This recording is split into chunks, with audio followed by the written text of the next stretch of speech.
Je vous salue ce matin, mes frères et mes sœurs, au nom de Jésus-Christ. Et vous remarquerez, bien aimés dans le Seigneur, il y a des sujets que les gens n'aiment pas écouter.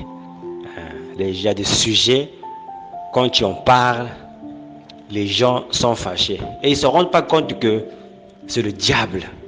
C'est le diable qui veut vous ravier la révélation. Il sait que si vous comprenez ces choses-là, beaucoup de choses vont se débloquer dans vos vies. Il y a des choses parfois qui ne demandent pas la prière. Il dit, frère Français, pourquoi? Il y a des choses, pour les avoir, il faut faire une chose. Je prends l'exemple de la veuve de Sarepta. Elle était en cours de provision. Elle n'avait plus rien à manger. Amen. Plus rien à manger, cette femme-là. Il restait que un peu de farine et un peu d'huile. Elle devait faire son dernier pain et mourir. Mais Dieu, pour résoudre le problème de cette femme-là, il a envoyé l'homme de Dieu. L'homme de Dieu n'est pas venu pour prier à cette femme-là. Comprenez bien le Seigneur, ce que la parole de Dieu nous enseigne. Elle avait un problème de provision dans sa maison. Elle n'avait presque plus rien à manger. Elle était presque à la mort.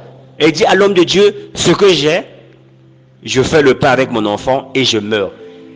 Mais Dieu envoie un homme de Dieu qui a un problème vers cette femme-là.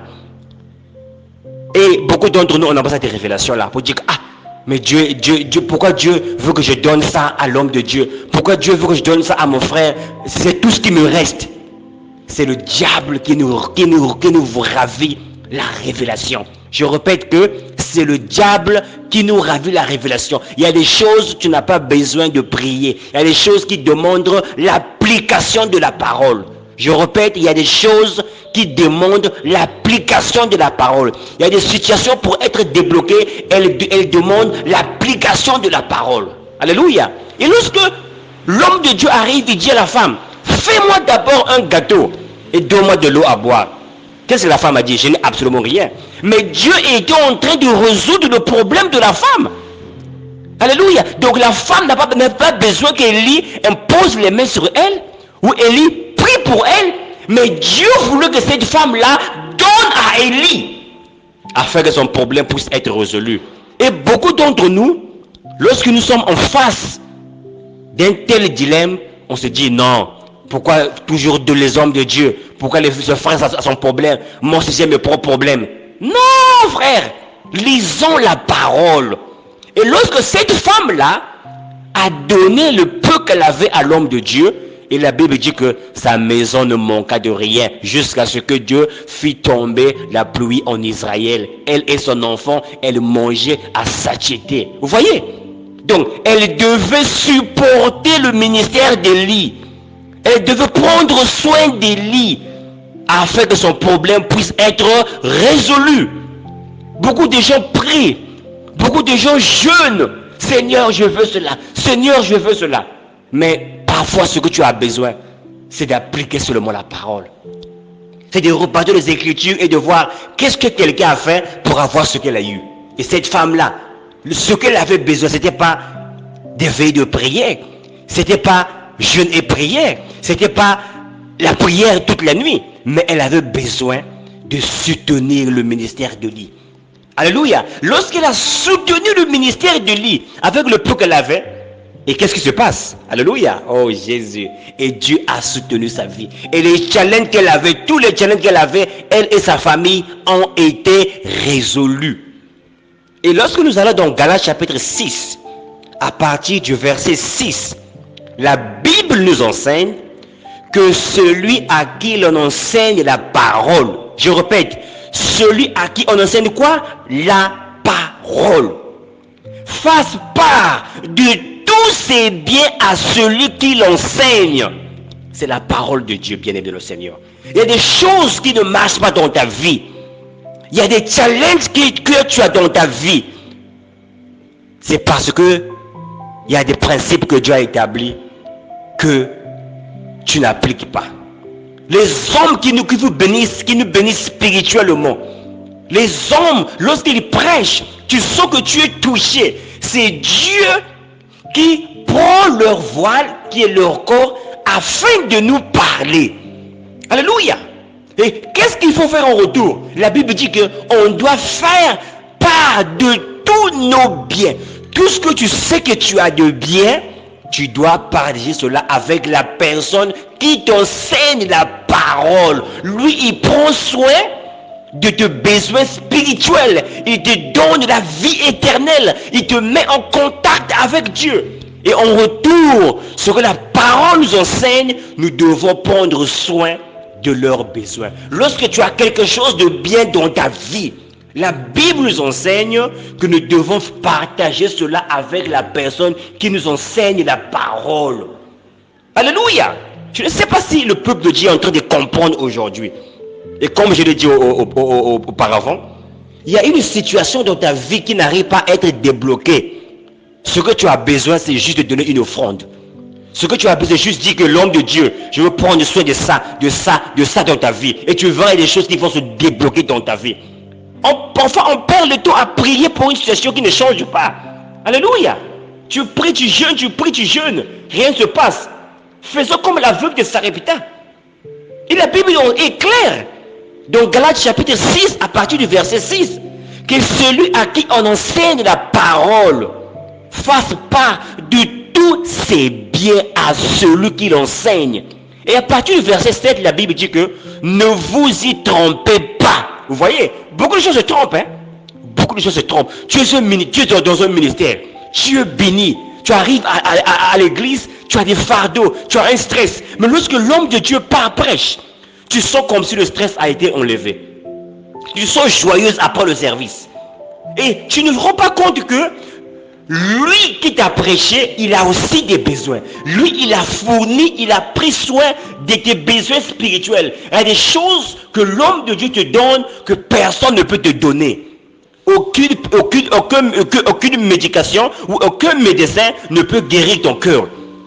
Tes soucis, personne ne peut le faire. Mais lorsque, à partir d'une prédication consacrée, un homme de Dieu qui prêche la parole, tu sens comme si ta vie est devenue jeune.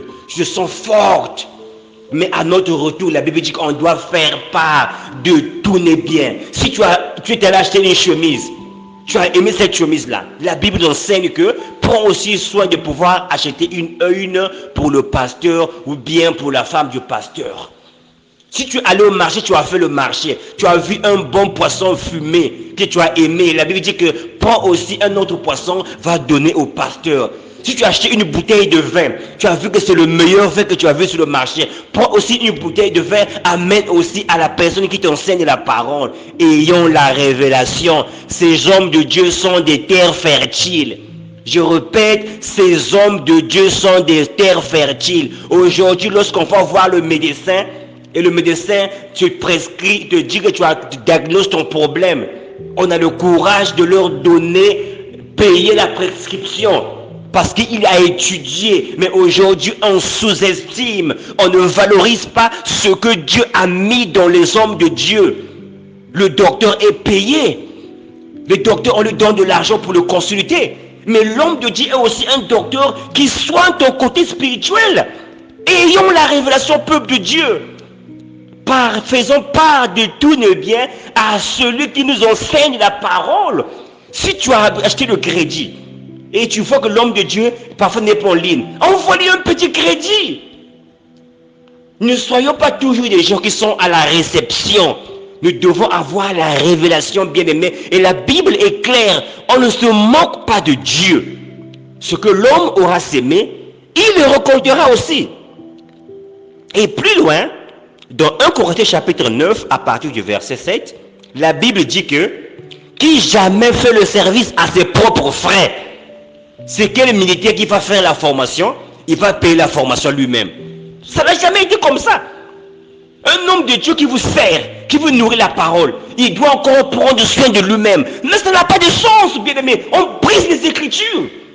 L'apôtre Paul est clair dans 1 Corinthiens chapitre 9, à partir du verset 7. Il dit que qui fait le service militaire à ses propres soins. Un homme de Dieu qui vous nourrit de la parole, il doit encore prendre soin de lui-même. Mais c'est contre les Écritures. Excusez-moi. C'est contre les Écritures. Et l'apôtre Paul va plus loin et dit que qui plante une vigne et ne mange pas le fruit. Alléluia. Qui plante une vigne, l'homme de Dieu ne profite pas. Lui, il prend soin de vous spirituellement. Il prie pour vous, il jeûne pour vous. Mais vous, en revanche, vous ne pensez même pas à l'homme de Dieu. Parfois, l'homme de Dieu, il a un problème dans son budget. Parfois, l'homme de Dieu, il n'a pas de quoi manger. Parfois, les enfants de l'homme de Dieu n'ont pas pu payer les études de leurs enfants. Mais toi, tu as les moyens. Ça ne te dit absolument rien. Nous avons quel genre de Saint-Esprit? Nous servons quel genre de Dieu? Il y a des gens aussi, Dieu leur parle, mais ils résistent au Saint-Esprit. Il y a des gens que Dieu leur dépose une pensée. Fais ceci pour l'homme de Dieu. Mais comme c'est l'argent, comme c'est donné, aujourd'hui on n'a pas la nature de donner, on se dit que non, c'est peut-être le diable. C'est pas le diable, c'est Dieu. Alléluia. C'est Dieu, bien-aimé dans le Seigneur. Et l'apôtre Paul va plus loin, il dit que qu'est-ce qui fait paître un troupeau et ne se nourrit pas du lin du troupeau? Nous sommes le troupeau de Dieu. Et les personnes que l'homme de Dieu est en train de nourrir, c'est le troupeau de Dieu. Et nous sommes les brebis du Seigneur. Nous savons tous, la Bible en parle, dans le livre de Matthieu et Marc. Mais lui, c'est le berger qui a remplacé Jésus-Christ. Mais comment est-ce qu'il ne peut pas se nourrir de ces brebis, le lait que les brebis produisent? Ça ne marche pas, bien-aimé. Soutenons les hommes de Dieu. Aujourd'hui, beaucoup de gens vont sur YouTube, partagent les vidéos des hommes de Dieu célèbres. Mais ces hommes de Dieu qui sont célèbres aujourd'hui, ils ne sont pas devenus célèbres d'un matin à un autre. Il y a des gens autour d'eux qui ont eu la révélation, qui ont compris que l'homme de Dieu là a Dieu derrière lui. Ils ont mis les moyens en jeu. Ils ont mis, bien aimé, l'intelligence en jeu. D'autres connaissent le Haïti. D'autres ont les moyens. Ils ont soutenu le don. Et aujourd'hui, on voit comme les Marcelo qui voyagent dans le monde entier. Mais ce sont les gens qui ont compris, qui ont reçu la révélation que Dieu est en train d'utiliser Marcelo. Dieu est en train d'utiliser Tibi Joshua. Dieu est en train d'utiliser le Tibi Jex. Si quelqu'un te touche, même s'il n'a qu'une église de 2 personnes, mais et la révélation entourait le don, comme a fait la reine de Séba. Elle est venue, elle a écouté, elle a été touchée, elle a soutenu le ministère de Salomon. Alléluia. Bien-aimés de le Seigneur, ayons la révélation, peuple de Dieu. Ayons la révélation, peuple de Dieu. Et lorsque vous allez dans 1 Timothée chapitre 5, verset 18, la Bible dit que tu ne muselleras pas le bœuf qui fout le grain. L'ouvrier mérite son salaire. Les hommes de Dieu qui vous prêchent, ils sont en train de faire un travail. Ils méritent un salaire, bien-aimé de le Seigneur. Nous devons prendre soin de l'homme de Dieu. L'homme de Dieu a un problème de carburant. L'homme de Dieu a un problème de crédit. L'homme de Dieu a un problème de payer les loyers. L'homme de Dieu a un problème pour prendre soin de sa femme. Tu viens à l'église, tu écoutes, tu pars. Et cessez avec cet égoïsme. C'est de l'égoïsme. Et la Bible est contre ces choses-là. Il prend toute la nuit pour prier, pour recevoir la révélation, pour être inspiré. Il vient, il dépose, il développe. Tu es béni et tu repars.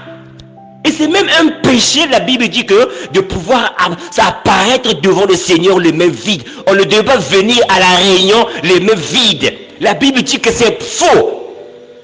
On doit toujours apporter quelque chose à la maison du Seigneur. Et la Bible enseigne dans le livre de Lévitique, bien aimé le Seigneur. On devait toujours apporter, parce qu'auparavant, lorsque vous allez voir les hommes de Dieu, ils devaient apporter un don pour le voyant, ce que vous appelez le voyant de l'Ancien Testament.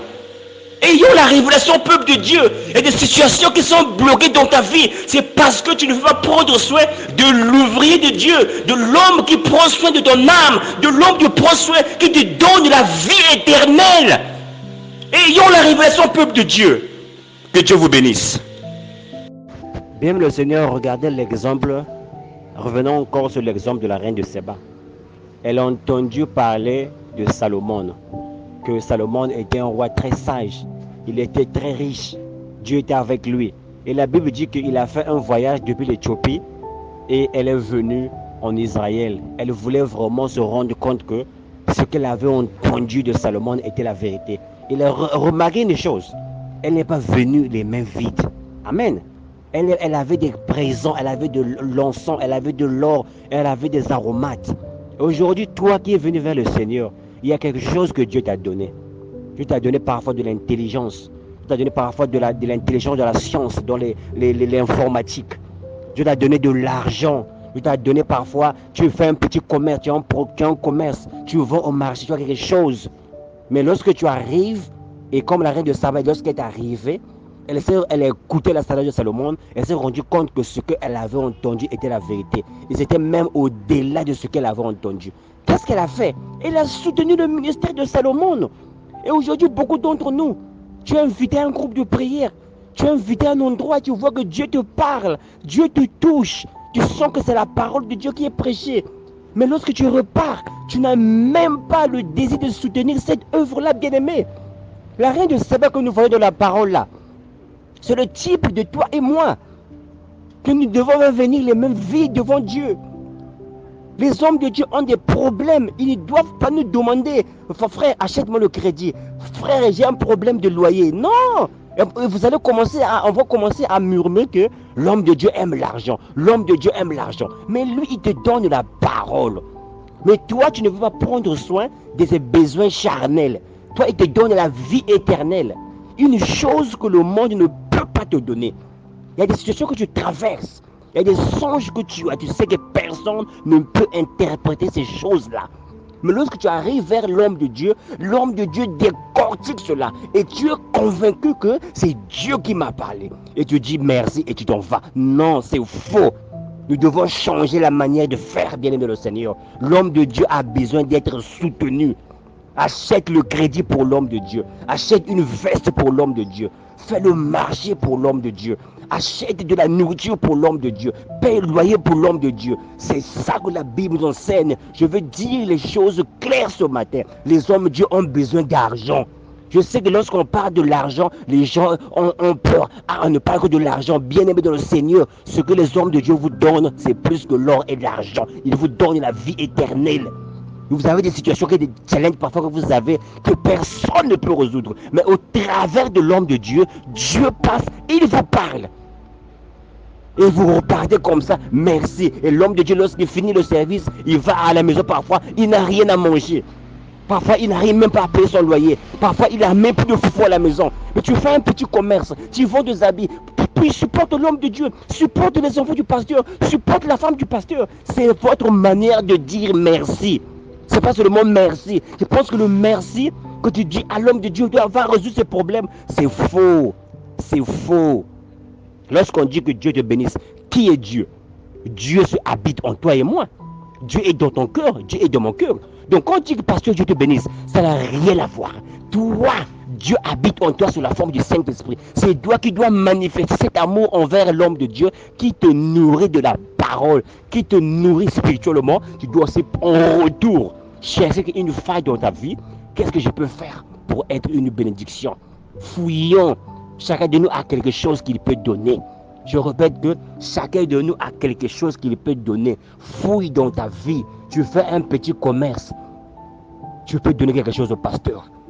Tu as un petit salaire. Tu peux soutenir le pasteur avec le crédit, avec le carburant et des choses que je dois faire. Et bien aimé, ces gens-là sont des terres fertiles. Je répète, les hommes qui vous prêchent la parole, qui vous touchent, ces gens-là sont des terres fertiles. La Bible dit que ne vous trompez pas. On ne se moque pas de Dieu. La Bible dit que ne vous trompez pas. On ne se moque pas de Dieu. On ne se moque pas de Dieu. Si tu sèmes, parce qu'il y a des terres, lorsque tu sèmes, il n'y a pas de récolte. La terre n'est pas bonne. Mais la personne qui te prêche la parole, tu sens que tu es touché. Tu sens que Dieu t'a parlé. C'est que Dieu est derrière cette personne-là. Et cette personne-là est une terre fertile. Je répète, ces gens-là sont des terres fertiles. Résistez au diable et soumettez-vous à Dieu et soutenez l'œuvre de Dieu. Que Dieu vous bénisse. Bien, mais le Seigneur, il y a quelque chose qui me vient encore à l'esprit. Je voudrais dire aux enfants de Dieu ce matin encore, à un frère qui m'écoute, à une soeur qui m'écoute, nous devons arrêter avec la récitation que Dieu te bénisse. Je répète que nous devons arrêter avec la récitation que nous avons toujours. Ah, frère, que Dieu te bénisse. Ah, sœur, que Dieu te bénisse. Amen. Nous devons passer à la pratique. Alléluia. Je dis que nous devons passer à la pratique. Toutefois, frère, que Dieu te bénisse. La question que je voulais qu'on se pose ce matin, c'est où se trouve Dieu? Qui est ce Dieu qui va le bénir? Mais au contraire, soyons une bénédiction. Je répète, arrêtons avec la récitation que Dieu te bénisse. Mais au contraire, soyons une bénédiction. Je répète, soyons une bénédiction. Tu as de quoi donner. Tu as quelque chose qui peut aider l'œuvre de Dieu à pouvoir avancer. Tu as des idées que tu peux émettre. Tu as une certaine connaissance. Tu as fait une certaine étude. C'est une forme que tu peux avancer afin de pouvoir devenir une bénédiction. Ne disons pas seulement que Dieu te bénisse, mais soyons au contraire cette bénédiction-là dans la vie des hommes de Dieu, dans la vie des femmes de Dieu. Que Dieu vous bénisse encore ce matin.